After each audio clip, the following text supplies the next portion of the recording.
আজকাল সোশ্যাল মিডিয়ায় আর ইউটিউবে প্রায় দেখা যায় এই ৬০টি বা ১০০টি সেন্টেন্স মুখস্থ করেই ইংরেজি শিখে নিন। আসলে নির্ভুলভাবে বাংলা থেকে কিভাবে ইংরেজি সেন্টেন্স গঠন করতে হয় তা না শিখে কেবল মুখস্থ করে কি ইংরেজি শেখা যায়?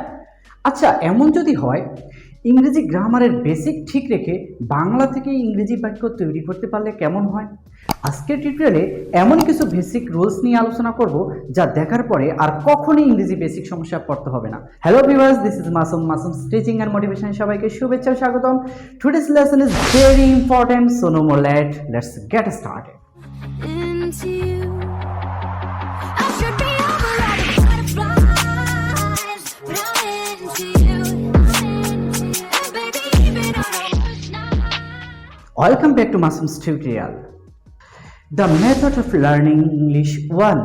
প্রেজেন্ট ইনডিফিনিট টেন্সে সাবজেক্ট যদি থার্ড পারসন সিঙ্গুলার নাম্বার হয় তাহলে মূল ভার্বের শেষে সর্বদা এস বা ইয়েস যোগ করতে হয়। For example, Rahim eats rice, he goes to school, Sabina reads a book, she does the work, the man helps the poor, the boy plays football, the girl drives the car. উক্ত সেন্টেন্সগুলোতে প্রত্যেকটা সেন্টেন্সে subject third person singular number, তাই মূল ভার্বের শেষে s বা es যোগ হয়েছে। The method of learning English 2. যদি কোনো সেন্টেন্সে অক্সিলারি ভার্ব পাও তারপরে নো অথবা নট বসিয়ে নেগেটিভ করে নাও। For example, I am reading book, I am not reading book, Koel is taking tea, Koel is not taking tea, you should do the work, you should not do the work, we shall go to Kolkata next Sunday, we shall not go to Kolkata next Sunday. মনে রাখবে, দুটি finite verb বা দুটি auxiliary as a principal verb হিসেবে কখনোই পাশাপাশি বা একসাথে বসে না। তবে দুটি ভার্ব কখনো একত্র পেলে ধরে নিতে হবে প্রথমটি অক্সিলারি এবং দ্বিতীয়টি প্রিন্সিপাল ভার্ব, কেননা অক্সিলারি ভার্ব সর্বদা প্রিন্সিপাল ভার্বের পূর্বে বসে।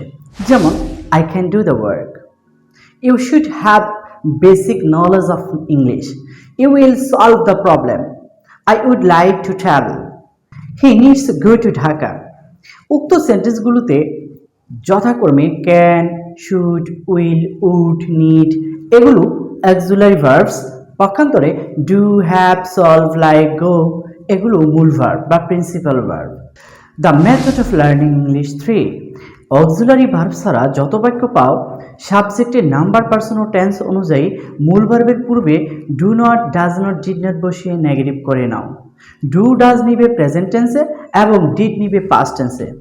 মূল ভার্বের শেষে অ্যাস বা ইয়েস না থাকলে নিবে ডু এবং মূল ভার্বের শেষে অ্যাস বা ইয়েস থাকলে নিবে does. For example, I eat rice, I don't eat rice, he goes to school, he does not go to school, they played football yesterday, they didn't play football yesterday। একটা কথা মনে রাখতে হবে, সবখানে do, does, did, do not, does not, did not এর পরে মূল ভার্বের সর্বদা প্রেজেন্ট ফর্ম হবে। আবার বলছি, do, does, did, do not, does not, did not হবে যেখানে মূল ভার্বের প্রেজেন্ট ফর্ম হবে সেখানে। Masum's method of learning English 4 to 10 দেখার আমন্ত্রণ জানিয়ে আজকে এখানেই শেষ করছি। ভালো লাগলে চ্যানেলটি সাবস্ক্রাইব করুন এবং সবার আগে নোটিফিকেশন পেতে পাশের বেল আইকনটি ক্লিক করুন। All the best, best of good luck.